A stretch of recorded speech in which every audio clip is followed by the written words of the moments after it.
According to the Pakistan government's official chronology, the foundation of Pakistan was laid around 711 BCE, when Sindh was conquered by the Islamic conqueror Muhammad ibn Qasim. After different occupations by different conquerors, of which the Mughals were the last, its experience of colonialism began in 1839. With most of its areas conquered, it became a part of British India until independence in 1947. Since then, the country has been striving for economic success with little to show. What's even more concerning is that things are not looking good, and Pakistan might be on the brink of total economic collapse. Watch till the video ends to get the full analysis. The current economic condition of Pakistan is worth giving a second look. Just a few months ago, the International Monetary Fund, in a surprising and dramatic change of events, deliberately chose not to help the country with the $1.5 billion loan already promised. For economists watching this, it's saddening, but that's not even as important and as hard to bear as the fact that a country wants to borrow that much. It's a sign of an economic breakdown. Let's help break it down some more. In a recent release by the IMF, the country's expected growth this year is forecasted to drop from 6% to just a mere 0.4%, while inflation is expected to increase and totter around 27%, which is really bad luck. Of course, as of the time speaking, the economy is witnessing the figures in experience. For example, the citizens have been making loud outbursts because of the increased prices of goods and services and the lack of enough money. In February 2023, inflation rose above 30%, touching 35% in March, the highest level it has been since 1974. It's such a calamity that the present government, the coalition government led by Shehbaz Sharif, after having tried several times with nothing to show, began to blame the former government of Imran Khan. Right now, we do not have it in mind to go directly into politics. We'll certainly do it later.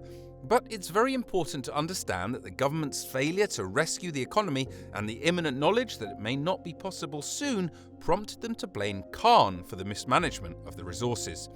For a while, Shehbaz Sharif's government assumptions sound sensible, especially if you consider that he tried to fit in with the IMF conditions, only for the idea to be seemingly far off the mark. There was a plan to remove fuel subsidies to help people experiencing poverty, but it was found that it would add to the fiscal and energy deficit. You should know by this time that Pakistan owes China around $30 billion, while it owes the IMF around $8 billion. One does not need to study Economics 101 to understand that debt and the inability to pay it back is the best way to ruin an economy. For example, countries like Nigeria owe the IMF so much, there are still good reasons to believe that they can get out of it. Their expected growth is not dropping. It's increasing from 3.0 last year to 3.2. Remember, growth matters. Pakistan, on the other hand, is dwindling. This is certainly a challenging question. Certain things should be in place before we can say they can be so, and those things are not there right now. Let's look at one. You'll remember that we told you earlier that there is political turmoil currently in the country. Imran Khan, who was ousted in 2022 as the Prime Minister, has not been so happy. One thing is not being happy, but another is seeing a platform or an opportunity to vent your anger. In Imran Khan's case, he has the wobbling economy to point out, as that case might be. In fact, according to the Asian Times, many Pakistanis are really tending towards his opinion every single time.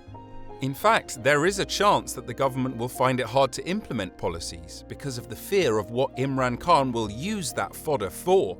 And though the fear lingers, that's not all there is to it, for nothing destroys an economy more than internal war. Remember Rome? The barbarians could conquer her because of an internal strife, and she too was already losing her economic prestige. To plan war is to destroy the homeland.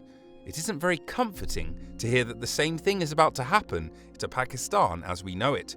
Shehbaz Sharif, having known that he might not actually be able to gain the popular majority, restored the former army general that was sacked by the government of Khan, Chief Army of Staff General Saeed Asim Munir. This election is very strategic, and it is none other than Sharif making sure that the army is on his side. It seems that he projected well, and the new forecast suggests that, going by the way things are, it will only be a miracle for the military not to take the government's side soon, in case the people fail to do so. In fact, it's been declared a Hobson's choice for them. If you look at it, you'll see that this is right to a certain extent. First is that most new recruits are more or less sympathetic towards Khan. With Sharif trying to shift the general election to gain the people's will, things are likely going south. If we're unsure of anything, we are sure that Khan will not be patient about it.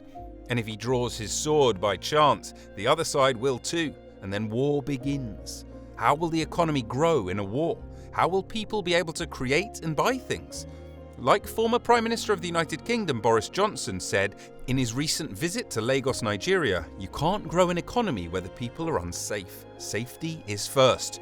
Should the unwanted happen, should one of the two sides draw their swords, then the country will surely become a modern-day Afghanistan. And trust us, Pakistan will be extremely unbearable for the inhabitants.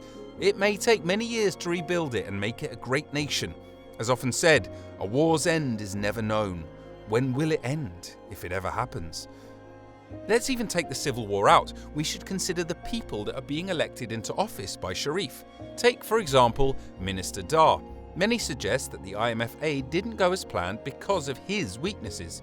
Is this true? Well, to a certain extent. You must know that this is not the first time that Ishaq Dar has received this portfolio.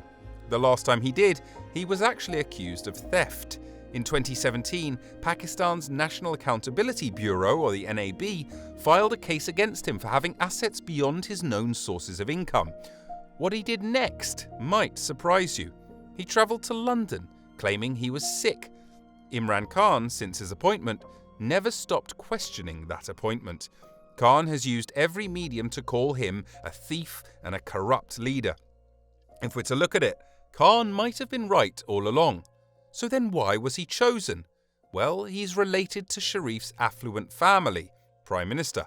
Think about it. Army generals, ministers of finance, and all of the key important positions in the country are taken up by people that Sharif thinks will do his bidding or like him. Isn't the goal of a good government to bring people that can do the job? And when skillful people are not inserted, is the country not going towards its ruin? From what we can see now, things are mostly the same. Here is one. Former Minister of Finance Miftah Ismail was very optimistic about the aid from the IMF. When Ishaq Dar was sworn in, things suddenly couldn't work. Is that the IMF or Dar's own personal inability? Want to hear more? He also sacked the deputy governors of the Bank of Indonesia. Many are afraid that the sector is no longer free. A country that fails to use the people who are right for the job will fail. Although Pakistan has not been so good lately, it worsened when it experienced its first flood. The report shows an estimated loss of over $14.6 billion during this flood. The important sectors such as agriculture and transport were heavily hit. Over 1,700 people died and more than 300 million were directly affected.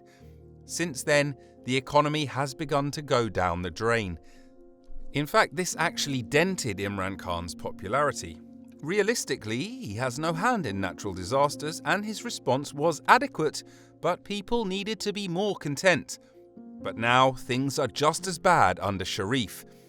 The second thing that worsened things was the political situation. The political war is a double-edged sword.